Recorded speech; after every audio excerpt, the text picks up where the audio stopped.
The attitude towards significant historical events in cinema is a revealing and indicative reflection of the country's foreign and domestic policies, like an ocean is reflected in a water drop. This is particularly evident in films about military conflicts, whether they occurred in the past or present. From its inception, Russian cinema has actively engaged with historical themes. The first full-length film was The Defense of Sevastopol. Live action was combined with documentary footage. But the most important thing was the humanistic message expressed in the epilogue, where French, British and Russians, soldiers, officers and nurses appear together in chronicle. It shows that the war is equally cruel for everyone, regardless of nationality or rank. Not only did film directors reinvent the image of the past, but they also created a new myth. In the finale of Battleship Potemkin, Eisenstein depicted sailors escaping punishment, which wasn't the case. In his film October, the storming of the Winter Palace became the iconic visual representation of the year 1917. These images have gained such widespread recognition that they are frequently used as a documentary chronicle. In the late 30s was the restoration of the cult of pre-revolutionary rulers, with the Soviet Union proclaiming itself the successor to centuries of Russian history. This past was employed a metaphorical backdrop of the present day, with Alexander Nevsky, Peter the Great and Ivan the Terrible serving as avatars for Stalin. The parade of biographies of military leaders of the past was necessary to mobilize the population and foster an image of the country surrounded by external threats. Drawing upon contemporary material, this work encapsulates the essence of defense cinema, a genre in which the protagonist gleefully ventures into battle, effortlessly vanquishing enemies who are transparent copies of the Nazis. The first Oscar in the history of the USSR was awarded for a documentary film Moscow Strikes Back. The film continues the legacy of editing aesthetics and creates the main ideological accents. It is a war for all, a struggle for the survival of civilization. Along with approaching finale of the war, its depiction also changed. The Turning Point, a cinematic masterpiece that chronicled the Battle of Stalingrad, was a ceremonial portrait, shot in office setting. There was no trench truth or discussion of the value of human life.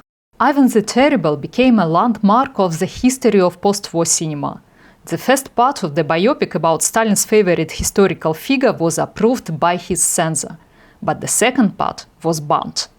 Eisenstein explored the dead-end nature of the totalitarian system and the essence of tyranny, changing the meaning of the script for visual images and dramaturgy of color. Following the debunking of Stalin's cult of personality, banned films were finally released, and victory in the Great Patriotic War was declared the sole property of the Soviet people. Individual faces began to emerge from a line of people marching towards death. The inner terror was never openly discussed, given the rise of numerous figures of silence. Sometimes the past followed into the injustice of today, as seen in Chukhrai's Clear Sky, where the imprisoned pilot Astahov must regain his honor. In Bath of Silence, the protagonist's father was falsely accused. However, these phantom pains of the past inevitably culminated in happy endings, with good triumphing over evil, ultimately swept under the rug. The events of the Civil War on the screen of the era of stagnation are turning into stylish genre entertainment. The Eastern was a genre based on Western, but the formal sides of the genre, like chases or gunfights, are transferred to the context of the Civil War, instead of the landscapes of the Wild West, the raw panoramas of the Soviet East. Stagnation was the time for movie epics. Bulky and high-budget productions are recognized to consolidate the official version of the Great Patriotic War. A state-sanctioned cult of war emerges and victory parades are back. The focus shifts inexorably from personal dramas towards the glorification of the past and the supremacy of the one state machine over another.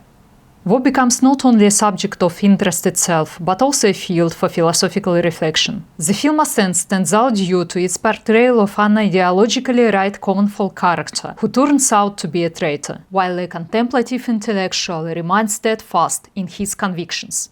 German demonstrates radical realism and routine of war. He uses documentary footage, adds verisimilitude, and blurs the line between the viewer and the history in order to avoid any romanticizing of the war. During the period of perestroika, thanks to the glasnost policy, the office can explore the topic of Stalinist repression. The forbidden issue was broached by Abuladze's repentance. The central image of the plot, digging up a corpse, has become a succinct symbol of the struggle against Stalinism. Abuladze created a universal image of dictator, combining the features of Beria, Mussolini and Hitler. Other filmmakers depicted Stalin in a deliberately casual and almost caricature manner, devoid of the sacred image he had previously been endowed with. It was in the 90s that cinematographers tried to comprehend the legacy of the Afghan and Chechen wars. Leg shows former soldier who lost limbs during the Afghan war.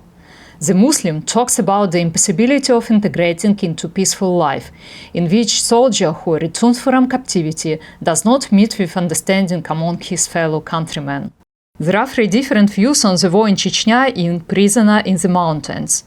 A hardened lieutenant, a young recruit who did not have time to fire a bullet, and a local villager who captured them hoping to exchange for his son. The movie Checkpoint focuses on the normalization of violence within the routine of soldiers. Balabanov created a film based on real-life VHS tapes featuring actual murders, explicitly labeling the counter-terrorism operation as a war.